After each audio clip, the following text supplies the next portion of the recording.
Mas Indri, kita mau tahu ini pengalaman selama, karena katanya sudah mencapai 41 hari ya. Sisi terberatnya apa pada saat, karena di situ paling banyak dikeluhkan orang ya. Mereka masalahnya tidak pernah lulus sampai 41 hari, kadang putus tengah jalan. Nah, di situ pengalaman Anda yang paling krusial di sini tuh di mananya? Sisi terberatnya Anda? Saya hampir sama dengan yang dirasakan banyak orang. Sisi terberatnya adalah sebelum 41 hari, mungkin di 31 mulai masuk ke hari ke 30, 31 itu rasa malas dan capek udah pada keluar. Mulai keluar. Saya ingat banget Mas Yunus. Jadi waktu itu kita latihan, startnya jam 10. Untungnya saya juga waktu itu mulai jam 10. Cuman saya waktu itu pernah saya bilang, Tan, latihan dulu deh sama teman-teman, aku nanti aja. Saking capeknya kayak gitu, Mas. Tapi memang itulah bentuk konsistensi yang memang saya yakin semua yang ikut RK akan merasakan fase yang sama. Tapi mau nggak mau, karena kita sudah niat pengen komit, pengen selesai 41 hari, ya harus jalan apapun itu. Kayak gitu. Dan ya syukurnya saya udah berarti 41 hari udah 2 kali. Udah 2 kali lulus 41 hari. Artinya setelah 41 hari yang pertama sampai sekarang belum putus RK juga gitu. Kayak gitu. Terus yang di waktu di otomatis kan perubahan yang paling dramatis itu kan di lingkungan sosial ya, terutama lingkungan kerja. Nah, di situ di mananya sisi positifnya setelah Anda ikut RK? Apakah temannya reseh atau malah tambah lebih bagus atau bagaimana? Kalau lingkungan kerja sih akhirnya saya yang harus beradaptasi ya. Kalau merubah lingkungan kayaknya nggak mungkin, dan itu susah banget karena berkaitan dengan karakter dan lingkungan yang sudah bertahun-tahun. Yang paling saya rasakan adalah saya jadi lebih cuek sama hal-hal yang nggak penting. Hal-hal yang nggak penting. Okay. Kalau dulu mulai untuk case di kantor ada hal-hal yang memang krusial, itu dipikir banget gitu. Kalau sekarang ya bodoh amat gitu. Saya akhirnya adalah itu bukan urusan saya nggak mau tahu. Jadi ada orang, contoh paling gampang adalah ngomongin orang gitu. Saya jadi nggak mau ikut ngomongin orang, saya akan memilih pergi gitu. Terus intinya gimana, apa ya? Kadang-kadang kan kalau di generasi milenial dan generasi strawberry itu kan isunya adalah kesehatan mental. Sebenarnya kesehatan mental itu sebenarnya bukan kita yang bikin, tapi lingkungan kan. Iya. Jadi dengan RK ini akhirnya saya merasa sih kesadaran saya makin tinggi. Jadi ketahuan apa yang saya butuhkan, apa yang saya tidak butuhkan. Kalau umpamanya saya nggak perlu, saya akan pergi. Kalau saya perlu ya saya akan percaya ya itu memang takdir dan lingkungan saya seperti itu. Berarti poinnya Anda tidak gampang terkontaminasi setelah Anda sering rutin melakukan meditasi. Ya, itu poin yang paling kerasa. Jadi ibaratnya saya nggak mau merusak diri saya sehingga masalah datang, penyakit datang, useless. Karena itu juga susah dicari, susah didapatkan. Jadi kenapa saya harus menyia-nyiakan ini gitu sih. Kayak gitu. Karena saya memang sudah membuktikan apa yang dapat di latihan RK. Dengan kita rileks, ternyata memang jangankan uang, semua kesempatan itu datang.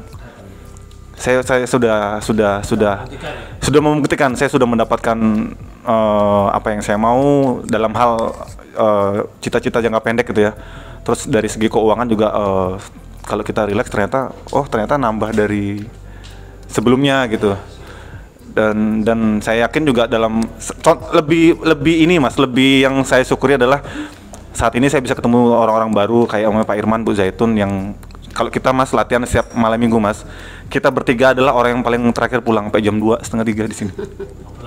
Ngobrol dulu, dan apa yang kita obrolkan adalah daging semua. Daging dalam artian kita kadang-kadang ngomongin spiritual, kadang-kadang kita juga ngomongin masalah bisnis atau ilmu pengetahuan lah ya. Dan karena itu juga akhirnya saya berani bermimpi, saya punya cita-cita. Saya akan wisuda dari kantor saya dan saya akan berdiri di kaki saya sendiri. Itu saya dapatkan setelah RK dan ketemu teman-teman. Itu filosofi jagung diselek. Jagung, tahu jagung ya? Jagung itu bisa perotol dari gagangnya. Iya. Perotol itu. Lepas. Kalau dimasukkan alat seleb itu bukan karena alat selebnya, tapi karena gesekan sesama Jagung. Makanya penting sekali kita itu saling apa namanya bertemu. Iya, silaturahmi. Silaturahmi. Networking di bahasa Inggris. Bahkan Mas, saya sempat sama Bu Zaitun, sama Mbak Umi juga, sama Om Bobi, suami Mbak Umi ada omongnya. kita juga sampai saking mungkin karena RK akhirnya kesadaran kita terbuka atau sadar, dan kita haus sadar, kita sampai cari-cari apa sih kayak modelnya apa ya, cocokologi dalam artian oh ini yang kita dapat di Mas Yunus tuh ini toh maksudnya gitu loh Mas. Nah itu yang saya maksud. Silahkan RK dioncei sendiri. Iya. Sesuai dengan tes kehidupannya masing-masing. Karena masing-masing tidak sama. Betul. Dan kita sepakat, kita sempat ikut seminar Mas. Jujur kita sempat ikut seminar sekali. Baru tiga kemarin gitu loh. Di situ kita makin yakin bahwa apa yang diajarkan Mas Yunus ini ternyata adalah cara pembangkitan kundalini ya, bahasa sederhananya ya, yang paling efektif dan paling cepat. Much simple. Paling simpel, paling cepat. Kita sudah buktikan speaker itu menjelaskan bagus sekali. Teorinya kita bisa terima karena mereka pendekatannya akademis. Tapi akhirnya kita sadar bahwa oh ternyata yang diajarkan Mas Yunus selama ini adalah sudahlah pokoknya ini adalah cara paling gampang untuk cari enak gitu aja. Ya, it's a shortcut ya. Shortcut lah, udah kita nggak perlu ngapa-ngapain lagi, wes paling bener. Siapa saja yang ikut seminar? Biasanya kita selalu bertiga sama Pak Bobi ya. Kemarin kita berempat terakhir. Oh berempat. Bu Zaitun, saya sama Mbak Omi sama Om Bobi di bawah. Pokoknya wes udahlah inilah RK itu wes jalan paling shortcut. Mau enak, hidup enak, udah itu jawabannya. Gitu ya. Iya, it's a very simple. Ini bukan membombong ya. No. Enggak ya. Itu karena itu saya sama suami saya yang ikut itu, kita orang yang sangat logikanya mungkin di atas rata-rata orang umum ya, karena memang kita hidup di dunia seminar dan bahkan saya sendiri seorang pembicara. Memang di tempat lain memang kami dapat teori exactly 100% seperti yang Anda ajarkan, cuman di tempat lain itu prakteknya muter-muter masih. Ngambang. Dia tidak bisa to the point, straight to the point, tidak bisa. Memang saya harus mengakui dari semua ilmu yang kami dapat dari bertahun-tahun saya belajar memang sih dia, dan saya tidak pernah berhenti untuk mengkomparisasi. Tidak berarti itu saya mau menguji ilmu Anda, no. Tapi saya hanya mau approve bahwa ilmu yang Anda kasih ini memang benar-benar sebagai penunjang untuk saya omong ke orang lain. Karena memang sedikit spesial ya.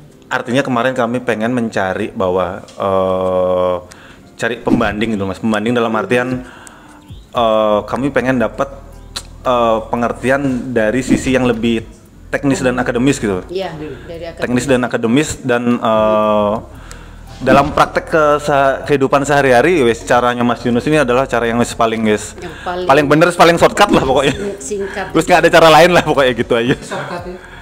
Cepat, jalan pintas. Pintas. Bypass gitu.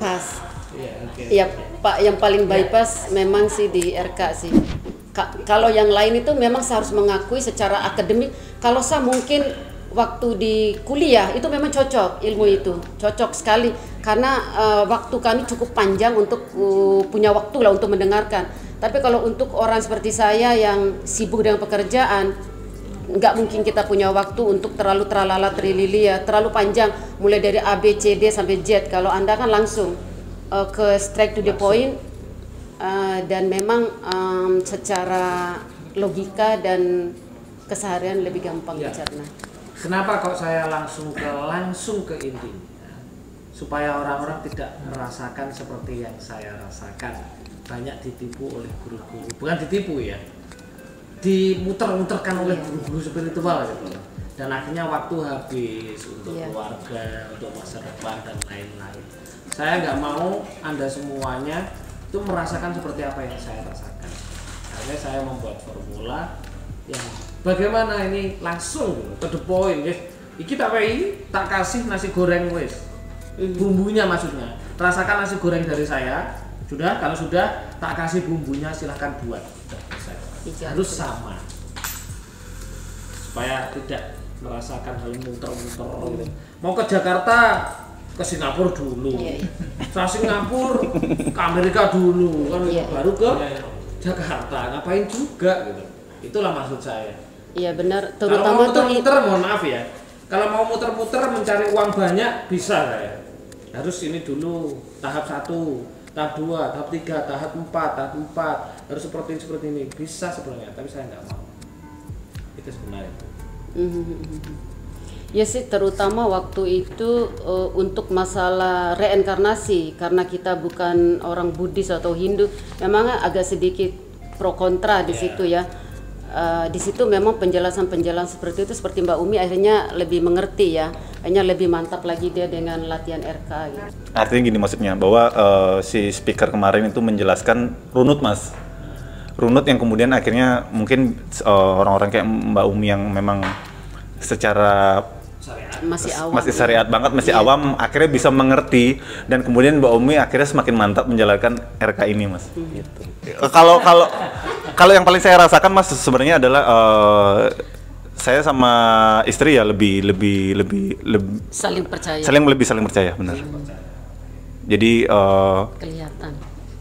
ya sempat saya istri saya ajak ke sini ya, mungkin Bu Zaitun juga bisa nilai. Itu mungkin waktu sebelum RK memang agak kurang. Jadi kalau sekarang setelah RK ya apa sih mas, kalau orang nikah kan percaya itu belief satu sama lain itu kan paling pertama yang harus ada gitu. Ya itu saya rasakan ya itu amazing juga sih. Mas Indri, apa yang bisa disampaikan untuk teman-teman yang di luar sana melihat video Anda ini? Dulu saya sempat cerita ke Mas Yunus. Mas Yunus waktu di hotelnya tanya sama saya, siapa yang ngajak RK ke sini? Apakah rombongannya Bu Zaitun? Mungkin Mas Yunus ingat. Saya bilang, enggak mas, saya kesini ya pengen kesini aja gitu loh. Terakhir saya lihat video mas di Ngajuroso 2 tahun lalu. Akhirnya saya lihat YouTube dan ngelihat ada di sini dan saya pengen ikut. Saya kesini bukan tanpa masalah ya. Saya bawa masalah adalah tekanan di kantor. Saya pengen keluar dari itu. Niat saya ikut dulu adalah hanya untuk pengen memperbaiki mental saya. Isu saya adalah mental dari mana saya pengen keluar dari tekanan bertubi-tubi di kantor. Akhirnya apa yang saya dapat lebih dari itu mas. Rezeki lebih terbuka, peluang lebih banyak.